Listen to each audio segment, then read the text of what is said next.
Assalamualaikum warahmatullahi wabarakatuh. Perkenalkan, nama saya Vivi Gramesia, saya dari kelas 2 akuntansi. Saya di sini akan menjelaskan manajemen dan pengembangan SDM. Manajemen dan pengembangan SDM dibagi menjadi 4, yaitu pengertian manajemen SDM dan pengembangan SDM. Yang kedua, fungsi manajemen SDM dan manfaat pembangunan. Yang ketiga, tujuan manajemen SDM dan pengembangan SDM. Yang keempat, strategi pengembangan SDM. Pengertian manajemen SDM.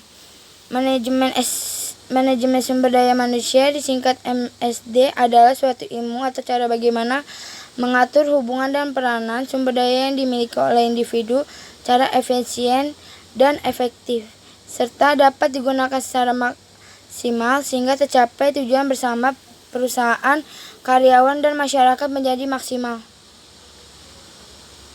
Apa sih pengertian pengembangan SDM? Pengembangan SDM sumber daya manusia merupakan salah satu upaya perusahaan dalam membentuk karyawan yang berkualitas dengan memiliki keterampilan maupun kerja serta loyalitas kerja kepada perusahaan. Yang kedua, fungsi manajemen SDM dan manfaat pengembangan SDM. Fungsi manajemen SDM,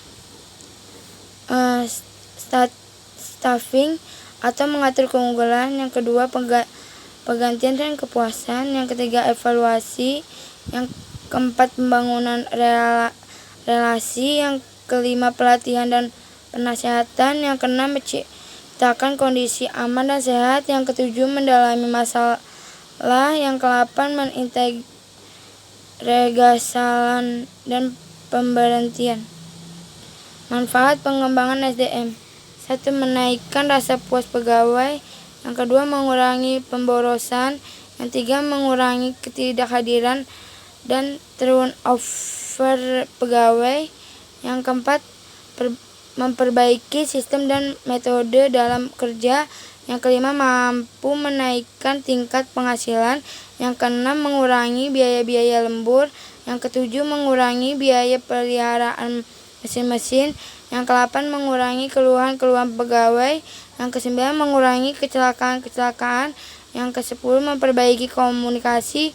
Yang ke-11, meningkatkan pengetahuan serbaguna pegawai. Yang ke-12, memperbaiki moral pegawai. Yang ke-13, menimbulkan kerjasama.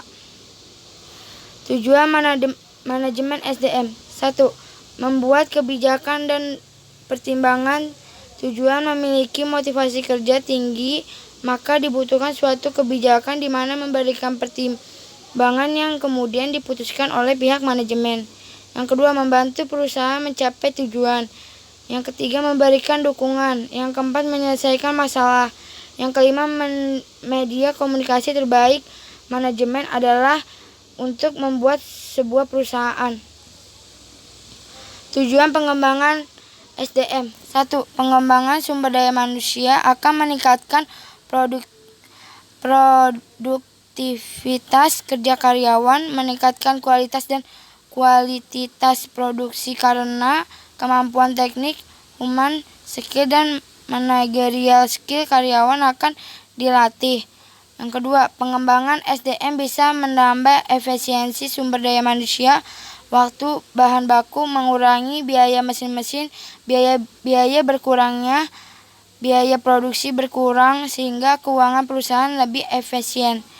Yang ketiga, pengembangan sumber daya manusia bertujuan untuk mengurangi kerusakan barang produksi dan mesin-mesin.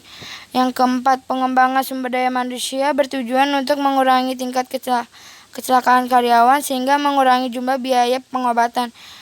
Yang kelima, pengembangan SDM juga bertujuan untuk meningkatkan pelayanan yang baik dari karyawan kepada nasabah atau konsumen perusahaan.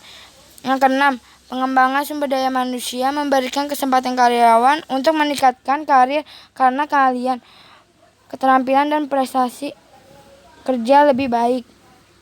Yang ke-8, pengembangan SDM akan membentuk moral karyawan lebih baik karena keahlian dan keterampilannya sesuai sehingga dapat menyelesaikan pekerjaan dengan baik.